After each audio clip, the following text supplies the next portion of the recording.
আপনারা শুনছেন রেডিও মালঞ্চয়ে অলৌকিক কাহিনী সমগ্র থেকে আজকের গল্প গজেন্দ্র কুমার মিত্র রচিত গল্প ভাগ্য গণনা। গল্পপাঠ ও অন্যান্য চরিত্রে প্রচ্ছদ ও সূচি। পর্ব ৩৭।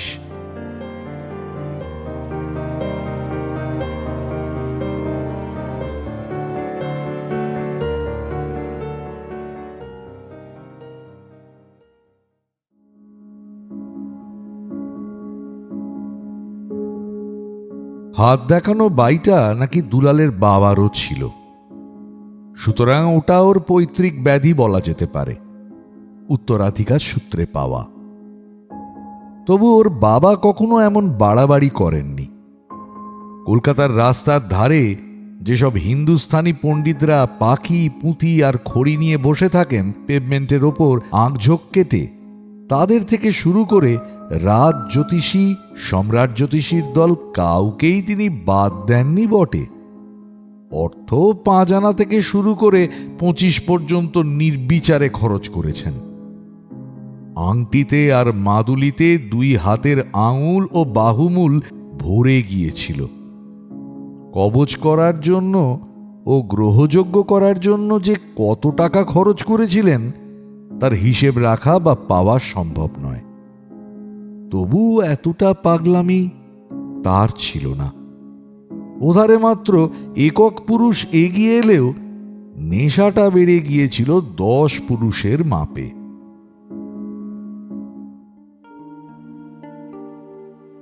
দুলালের এর রোগটা দেখা দিয়েছিল ছেলেবেলা থেকেই। যখন আমাদের সঙ্গে স্কুলে পড়ত তখনই দেখেছি টিফিনের পয়সা জমিয়ে রাখত। যেদিন কলকাতায় যাবে সেদিন কোনো পথের ধারের জ্যোতিষীকে হাত দেখাবে বলে। এছাড়া কত যে ছেঁড়া খোঁড়া জ্যোতিষের বই সংগ্রহ করত তার ঠিক নেই। কোথা থেকে পেত এইটাই আশ্চর্য। বটতলায় ছাপা সব সস্তা দরের বই, তার মধ্যে কোনোটা আবার পয়ার ছন্দে লেখা ছড়ার বইয়ের মতো। কোনোদিন হঠাৎ অসময়ে স্কুলে ছুটি হয়ে গেলে আমরা যখন হৈ হৈ করে বেরিয়ে পড়তুম, কার বাগান থেকে ডাব আর কার বাগান থেকে আনারস চুরি করব এই চিন্তা নিয়ে, দুলাল তখন স্কুলের পেছন দিকে মণ্ডলদের বাগানে ঢুকে বড় বকুল গাছটায় ঠ্যাস দিয়ে বসে বসে ওই সব পুঁথি পড়ত আর নিজের হাতের রেখার সঙ্গে মিলিয়ে মিলিয়ে দেখত। কখনো বা কি সব হিসেব করত মনে মনে আকাশের দিকে চেয়ে। ওর বাবা নাকি ৩খানা কুষ্টি করিয়েছিলেন ওর ৩ জন জ্যোতিষীকে দিয়ে। সেইগুলো থেকে জন্মকুণ্ডলীর নকল করে নিয়েছিল দুলাল। সে আবার ওর পকেটে পকেটেই ঘুরত। ফাঁক পেলেই, মানে কোনো বড় দরের বই হাতে এলে, সে মিলিয়ে দেখত আগে সেই সব রাশিচক্রের সঙ্গে। আমরা ছেলেবেলায় বিস্তর ঠাট্টা তামাশা করেছি।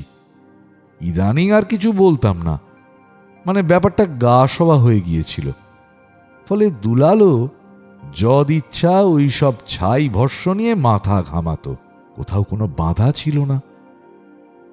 তারপর স্কুল ছেড়ে কলেজে উঠে সবাই চারদিকে ছড়িয়ে পড়লুম। দুলাল ওদের সদরের কলেজেই ভর্তি হলো। আমরা চলে এলুম কলকাতায়।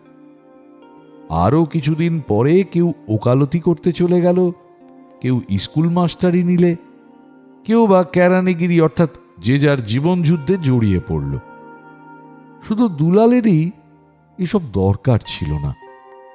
ও ঠাকুরদা তেজারতি করে যা জমিয়ে গিয়েছেন তা ওর বাবা হাত দেখি আর কত ওড়াবেন। বিশেষত দুলালরা মাত্র 2 ভাই, সুতরাং দুলাল দেশেই থেকে গেল। আমাদের সঙ্গেও যোগাযোগটা খুব শিথিল হয়ে এলো। কদাচিৎ কখনো দেশে গেলে দেখা হতো। কাজেই সেদিন যখন হঠাৎ দুলাল আমার মেসে এসে উপস্থিত হলো দুপুর রৌদ্রে হাঁপাতে হাঁপাতে, তখন বিস্মিত হয়েছিলাম বই কি। বিশেষত দুলাল কলকাতায় আসে খুব কম। এলেও নিজের কাজে আসে, কাজ ছেড়ে চলে যায়। আমার মেসে গরজ করে তো আসতে দেখি না বড় একটা। সেটা একটা ছুটির দিন, মানে কলেজের ছুটি, অফিসের নয়। নির্জন মেসে জমিয়ে দিবানিদ্রা দেব বলে সবে কাগজখানা নিয়ে শুয়েছি। এমন সময় ওর ওই আকস্মিক আবির্ভাব। কি হে, ব্যাপার কি? এসো এসো। ঝোড়ো কাকের মতো চেহারা ওর, চুলগুলো উস্কো খুস্কো। স্নানাহার হয়নি বুঝতেই পারলাম।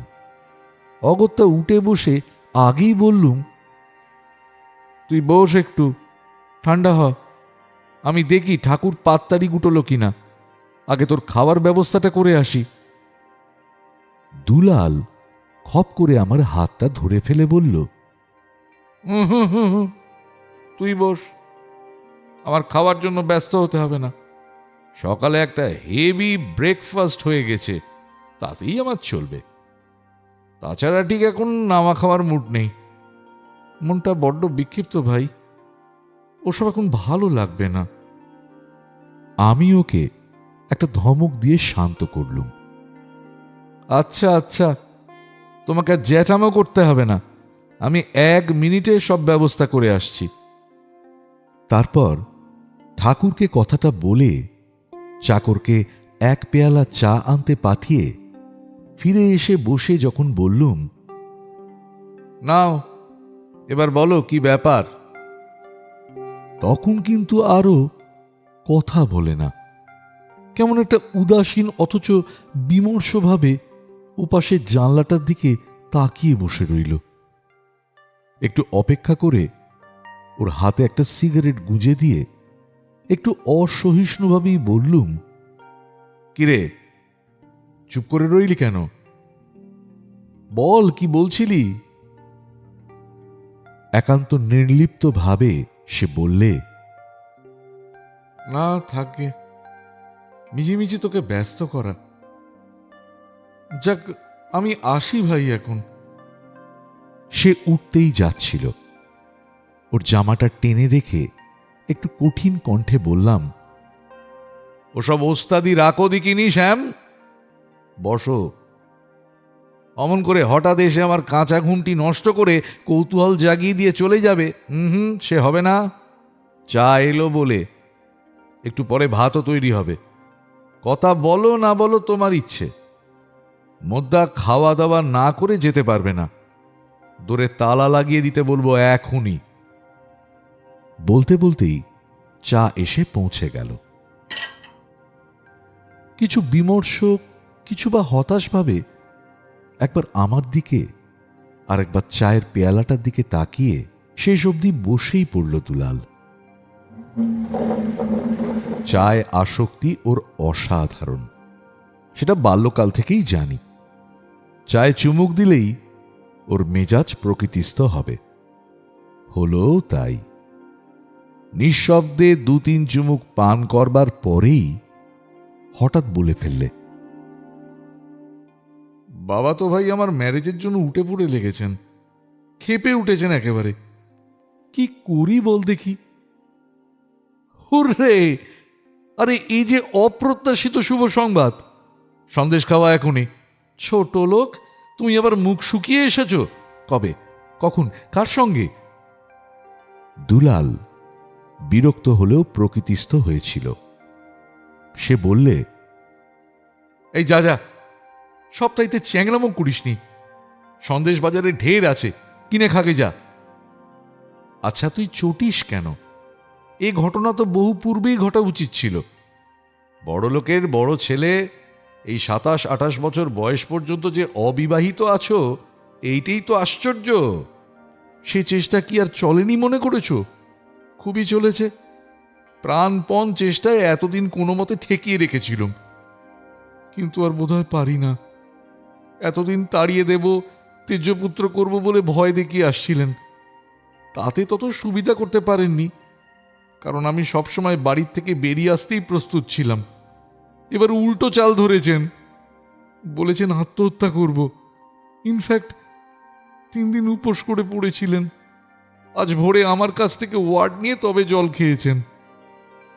একটু বিদ্রূপের স্বরেই বললুম, তা তোমারই বা এত কোশিশ কেন বিয়েটা ঠেকিয়ে রাখার? তোমার কি বিয়ের বয়স হয়নি এখনো?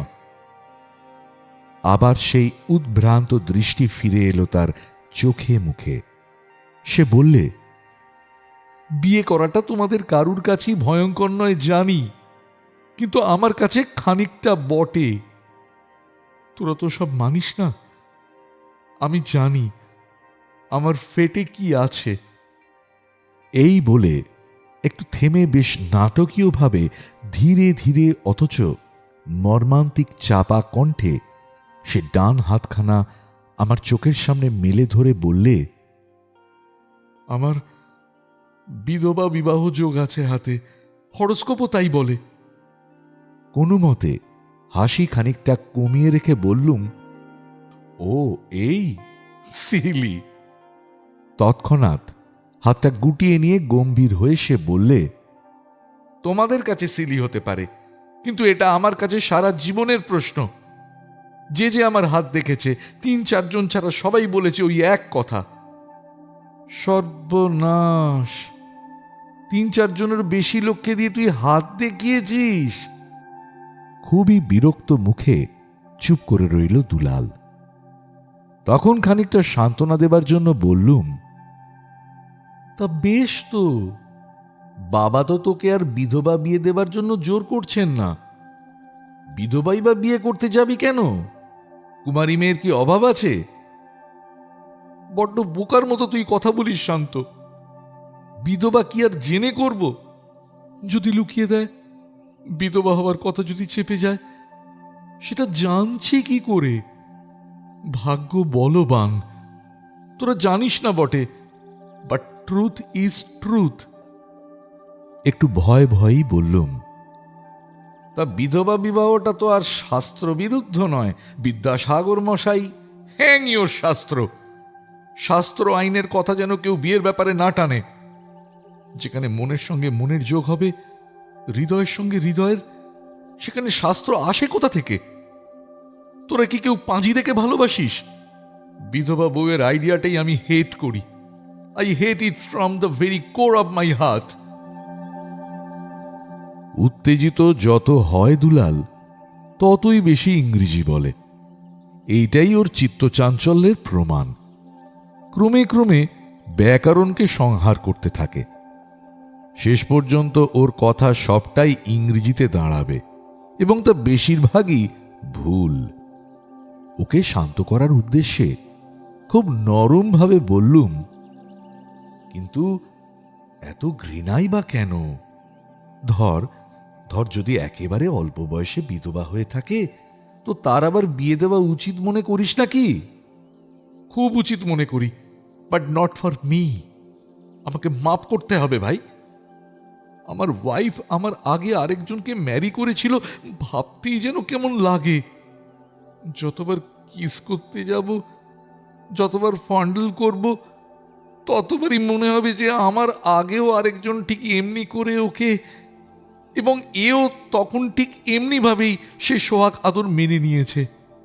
হয়তো খুশিও হয়েছে, তাকেই হয়তো ভালোবাসত। ঠিক আমার কাছে এটা অভিনয় করছে। ভাবতেও আমার মাথা গরম হয়ে ওঠে। অবনক্সাস। দুলালের যে এত ভাবাকুলতা আছে তা জানতুম না। মনে করতুম ফলিত জ্যোতিষের মধ্যেই ওর জগৎটা বুঝি সীমাবদ্ধ। সুতরাং বেশ একটু বিস্মিতই হলাম, এবং সেক্ষেত্রে কি বলবো বুঝতে না পেরে চুপ করে রইলাম।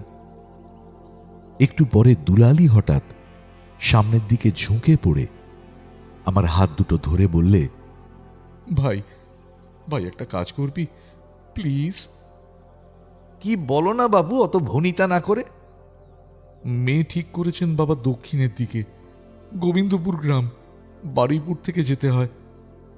ওর অবশ্য জানাশুনো মেয়ে, মানে ওর কে এক ক্লাস ফ্রেন্ডের।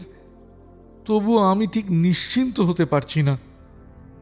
তুই একদিন যাবি একবার কষ্ট করে, মানে ওখানে গিয়ে, ইনকগনিটো অফকোর্স, আশেপাশে একটু খোঁজ খবর করবি, ঠিক কি ইতিহাস জানবি, লোকাল ইনফরমেশনস। দুঃখ হলো বেচারার জন্য।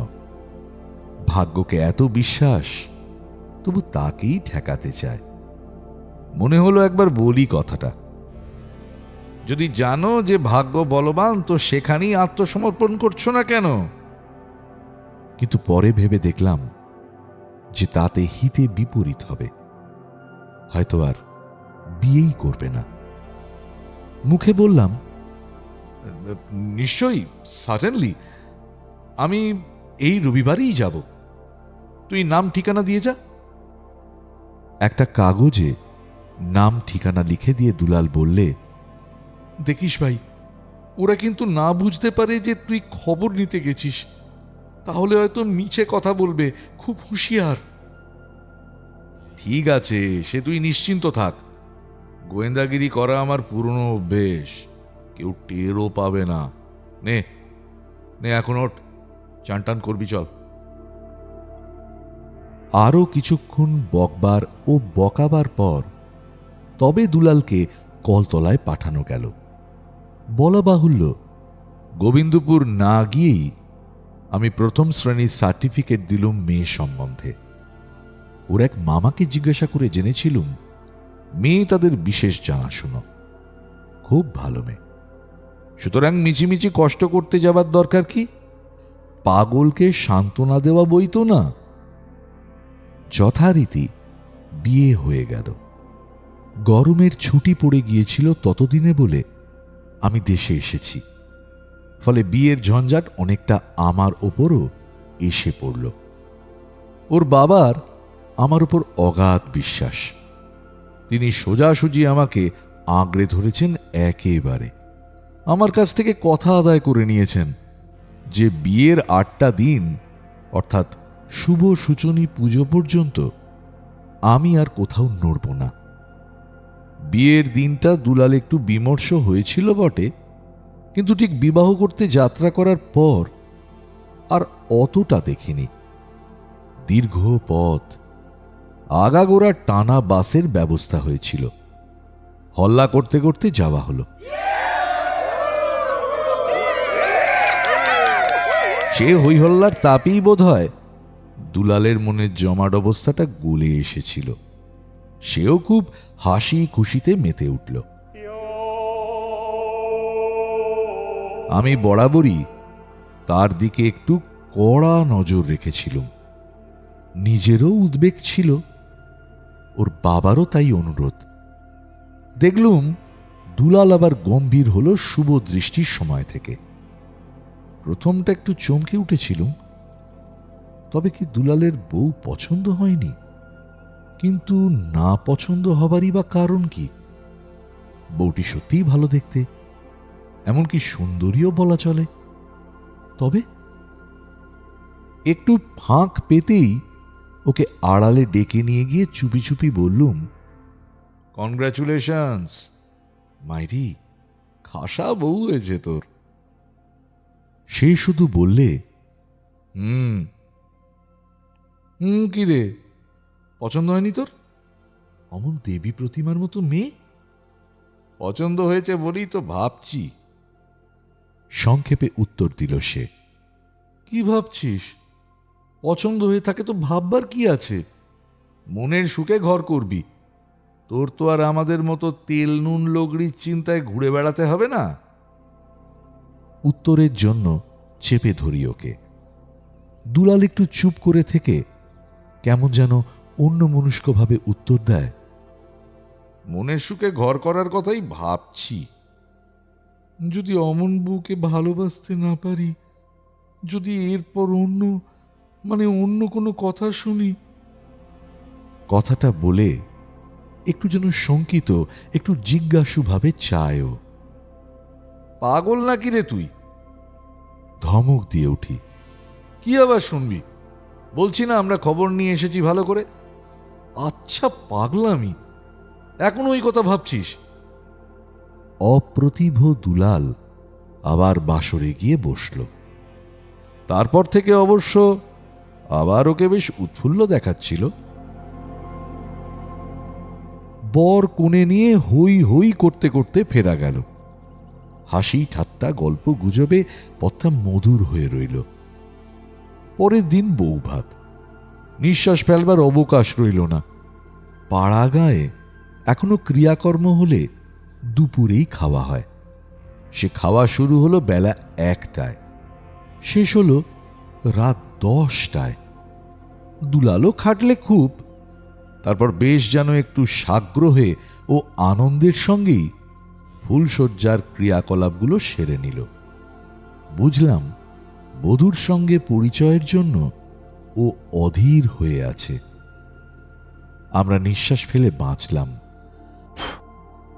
তার পরের দিন বেলা 10টা নাগাদ হঠাৎ দুলাল এসে আমাকে বললে, শান্ত, গঙ্গা স্নান করতে যাবি? তুই, আমি আর আর বউ। বিস্ময়ের শেষ রইল না। হঠাৎ গঙ্গা স্নান, তা আবার নতুন বউকে নিয়ে? কি ব্যাপার? ঈষৎ কুণ্ঠিতভাবে দুলালি কারণটা খুলে বললে, না মানে আমার একটা মানসিক ছিল। তা বেশ তো, মাও তো বোধহয় যাবেন বলছিলেন একদিন বউকে নিয়ে। না না না, মা না, সে বড় ঝামেলা। সে জানতো যাবেন আর একদিন তার বউকে নিয়ে। আজ এমনি তুই, আমি আর মায়া, এই 3 জন। গঙ্গা এখান থেকে মাইল 1.5। আমরা হেঁটেই যাব অবশ্য, কিন্তু নতুন বউকে ও কি করে নিয়ে যাবে? বললাম, পালকি ডাকতে হবে নাকি? সে প্রশ্নের উত্তরে বললে, না না, আমি যে একখানা বেবি অস্টিন কিনেছি, পুরনো হালকা গাড়ি, বেশ চলে যাবে মাঠের ওপর দিয়ে। বাবা মাকে বলেছিস? সে ভাই আমি পারবো না। মাকে নয়, তুই বরং বাবাকে বলে একটু মত করিয়ে নিয়ে। সে একেবারে কাকুতি মিনতি। অগত্যা আমাকে যেতে হলো বাবা মার কাছে। বাবা একটু সন্দিগ্ধভাবে চেয়ে রইলেন ওর মায়ের দিকে, কিন্তু মা বললেন, তা যাক না, সত্যিই হয়তো মানসিক টানসিক আছে। আর কি বা করবে, শান্ত তো সঙ্গে রইল। ছোট গাড়ি দুলালি নিয়ে চলল আমাদের। মায়ার মুখের দিকে চেয়ে দেখলুম ভালো করে, তাতে দুঃখ বা অশান্তির চিহ্ন নেই। সলজ্জ হাসি মুখ। আরও নিশ্চিন্ত হলুম। গাড়ি অনেক দূর গেলেও শেষ খানিকটা পথ হেঁটেই যেতে হলো। সেই জন্য দুলাল নিয়ে গেল অপেক্ষাকৃত নিকটবর্তী একটি আঘাটায়।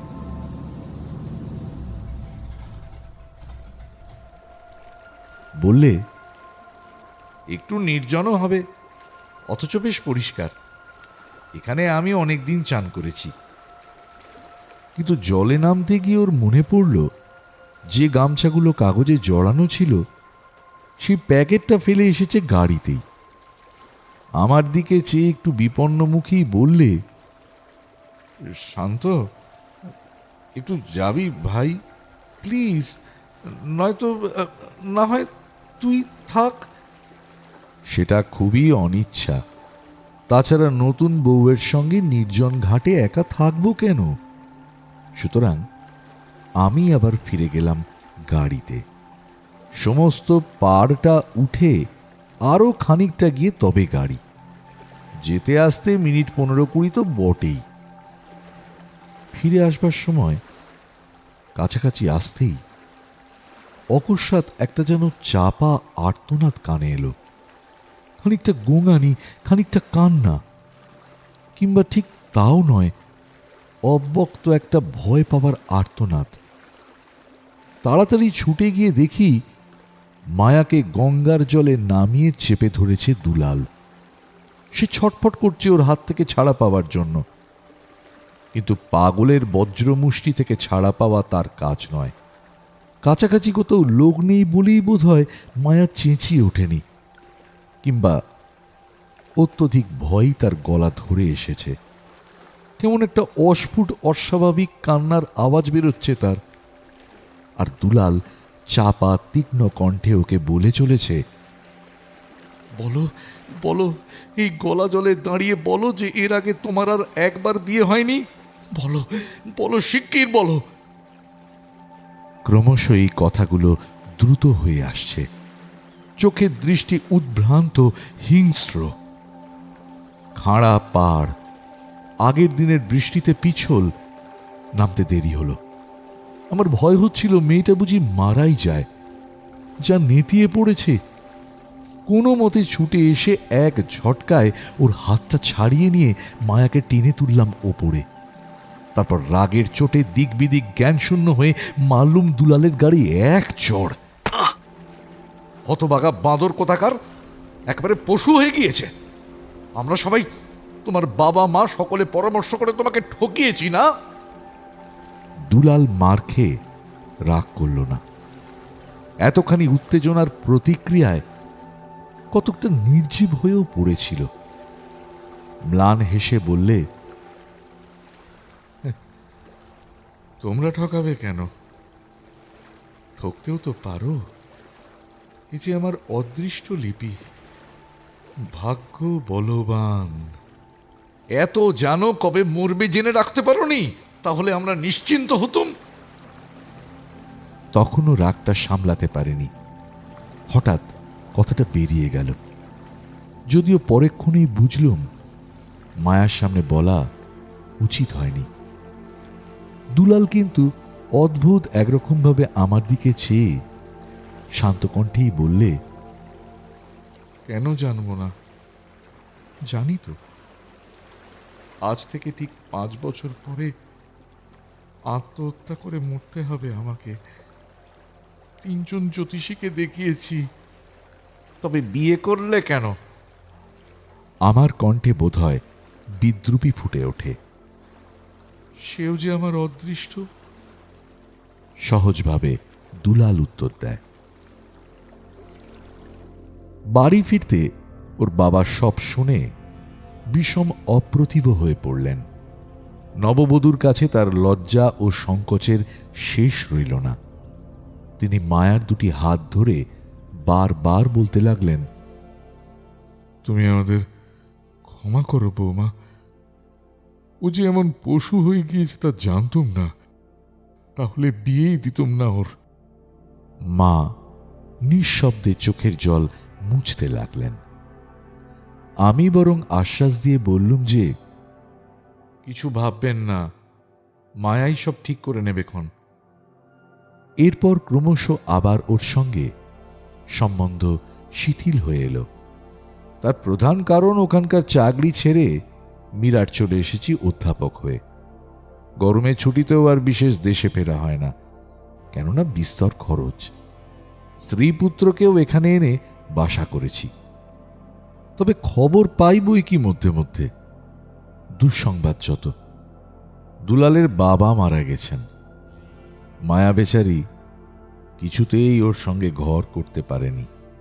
ঠিক কি হয়েছিল অতদূর থেকে তার সংবাদ না জানলেও দুলালের ওই সংশয়ই যে তার মনে মিল হবার বাধা হয়ে দাঁড়িয়েছিল, এটুকু শুনেছি। কিন্তু শুনে দুঃখিত হওয়া ছাড়া আর করবার কি আছে? আমরা কি করতে পারি? পাগলের হয়তো চিকিৎসা হয়, কিন্তু কেই বা তা চার করে করছে। বছর 4 পরে ভাইজির বিবাহ উপলক্ষে দেশে ফিরেছি। খবর পেয়ে দুলালি এলো দেখা করতে। ওর সঙ্গে ভালো করে কথা কইতে আজকাল ঘৃণা বোধ হয়, কইলামও না। ও কিন্তু খানিকটা বসে থাকার পর চলে যাবার সময় আমার হাত দুটো ধরে খুব বিমর্ষভাবে বললে, তুই কথা কোষ না কোষ শান্ত, তোকে কিন্তু আমি ছাড়ব না। আমার তো গোনা দিন ফুরিয়ে আসছে। মা আর মায়ার ভার তোকেই নিতে হবে। বেচারি মায়া, ওর যদি একটা ছেলেও হতো তবু তাকে নিয়ে দিন কাটাতে পারত। কিন্তু পাছে আবার একটা পাগল জন্মায়, সেই ভয়ও চেষ্টাই করেনি। ওহো, কথাটা তো ভুলেই গিয়েছিলাম। সে 5 বছর যে শেষ হয়ে এসেছে, কি সর্বনাশ! অনেক বোঝালাম ওকে, খামোকা আত্মহত্যাই বা করবে কেন? কি এমন দুঃখ? ও বললে, না না, দুঃখের তো কথা হচ্ছে না। বরাতে যা আছে তা ঠেকাবো কি করে? অর্থাৎ বদ্ধ পাগল। অনেক বুঝিয়েও কোনো ফল হলো না। হিসেব করলাম আর মোটে 3 দিন আছে ওর সেই 5 বছর পূর্ণ হবার। ছুটে গেলাম ওর মার কাছে। মা, ওদের সরকার মশাই, বুড়ো চাকর সকলকার সঙ্গে পরামর্শ করে স্থির করলুম যে এই 3টে দিন, বিশেষ করে শেষ দিনটা, সবাই ওকে চোখে চোখে রাখবে। দিন রাতের এক মুহূর্ত নজর ছাড়া করবে না। ইতিমধ্যে আমি গিয়ে জোর করে মায়াকে তার বাপের বাড়ি থেকে নিয়ে এলাম। যদি পুনর্মিলন একটা হয়, দুলালকে বললাম যে আমার সঙ্গে একবার কাশী চলুক। ভৃগু সংহিতার মতে ভালো করে সব গনিয়ে দেব। মনে হলো যেন এই কথাটা শেষ পর্যন্ত ওর প্রাণে লাগলো। বেশ হাসি খুশি হয়ে উঠল। এমনকি এ প্রস্তাবও করলে যে মায়াকেই সঙ্গে নিয়ে যাবে। ভৃগু সংহিতা যদি বলে তাহলে আর কি, নিশ্চিন্ত হতে পারেও। তবু আমরা পাহারা শিথিল করলুম না। শেষ দিনটা সমস্ত রাত জেগে রইলেন মা আর মায়া। বুড়ো চাকর ঘরের বাইরে বসে বসে তামাক খেলে। যাই হোক, ভালোই ভালোই সে দিনটা কেটে গেল। পরের দিন সকালে উঠে ওকে ডেকে বললুম, কি বন্ধু, তোমার মরবার দিন তো পেরিয়ে গেল। এবার বুঝলে যে ওসব কিছু নয়। ভাগ্যকে অত সহজে জানা যায় না, সে সত্যিই অদৃষ্ট। দুলাল যেন একটু বিমর্ষ ভাবেই বললে, তারপর অনেকক্ষণ অন্যমনস্ক ভাবে কি যেন বসে বসে ভাবলে। মিনিট কতক দেখে আমি ওকে একটা ঠেলা মেরে বললুম, কিরে, কি ভাবছিস? না, এমনি। আশ্চর্য, এতগুলো পুঁথি মিললুম, এত হিসেব করলুম, সব ভুল। যাকে তাহলে কাশিতেই যাওয়া যাক, কি বলিস? ভালো করে সব দেখি শুনিয়ে আনবো নতুন করে আগাগোড়া। হ্যাঁ, তাই তো বলছি। সে বাবা ভৃগু সংহিতা চালাকি তো নয়, সেখানে ভুল হবার উপায় নেই। বলিস তো লুধিয়ানায় খুব বড় করকোষ্ঠী বিচারক একজন আছেন, তার কাছেও নিয়ে যেতে পারি। খুব জোর দিয়ে বলি কথাগুলো। যে রোগের যা মন্ত্র, কাঁটা দিয়ে যদি কাঁটা তোলা যায়, মন্দ কি? দুলাল যেন আধারে কুল পেল। সাগ্রহে বললে, তবে তবে ওই কথাই পাকা রইল। কবে কলেজ খুলবে তোর? কবে যাবি এখান থেকে? আমি বলি কি, ও দুটোই। তাই হবে, 2 জায়গাতেই নিয়ে যাব তোকে। ভাবছিস কেন? আশ্বাস দিয়ে বলি ওকে। দুলাল যার পর নাই উৎসাহিত হয়ে উঠল। হাঁকডাক করে অনেক দিন পরে পর 3 পেয়ালা চা খেয়ে আমাকে নেমন্তন্ন করে বলল, আজ এখানে খেয়ে যাবি, একসঙ্গে বসে খাবো। না না, কোনো কথা শুনবো না। দুপুরে স্নান করার আগে আমি বসে তেল মাখছি। ও বললে, দাঁড়া, দাড়িটা কামিয়ে নি। 3 দিন ওরা তো খুর ছুঁতেই দেয়নি, অশৌচের মতো দাড়ি হয়েছে। তা নিক, আমি তো এই দৌড়ে বসেই তেল মাখছি। তাছাড়া সেদিন যখন পার হয়ে গেছে, ওর মনেও নতুন আশা এসেছে, তখন আর ভয় কি? ও চেয়ারে বসে দাড়ি কামাচ্ছিল, আমার দিকে পাশ দিয়ে, জানলার দিকে মুখ করে। আমিও একটু তেল মাখতে মাখতে অন্যমনস্ক হয়ে গেছি। অকস্মাৎ অদ্ভুত একটা আওয়াজ, যেন হাসিরই একটা বিকৃত চেষ্টায় চমকে উঠে দেখি দুলাল খুঁটটা পুরো বসিয়ে দিয়েছে নিজের গলায়। তারপর হাসবার একটা চেষ্টা করতে করতে উঠে দাঁড়িয়েছে।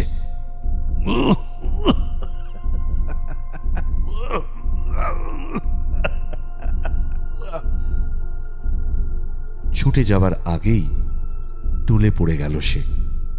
মাথার কোণটা টেবিলের পায়ায় ঠেকে উঁচু হয়ে রইল। জড়িয়ে জড়িয়ে বললে দুলাল, কি ভাগ্য নাকি কিছু নয়, ও নাকি অদৃষ্ট। আমি জানি যে। আরও কি বলবার চেষ্টা করলে, কিন্তু কথা জড়িয়ে গিয়ে একটা ঘর ঘর আওয়াজ বেরোল খানিকটা। তারপরই সব থেমে গেল। মুখের ওপর সেই বিকৃত হাসিটা শুধু স্থির হয়ে লেগে রইল।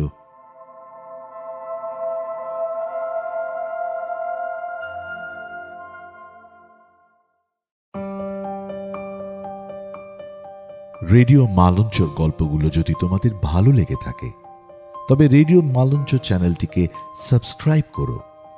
এছাড়া তোমাদের বন্ধু বান্ধব আত্মীয় পরিজনের কাছে চ্যানেলটিকে শেয়ার করো। আজ এই পর্যন্তই।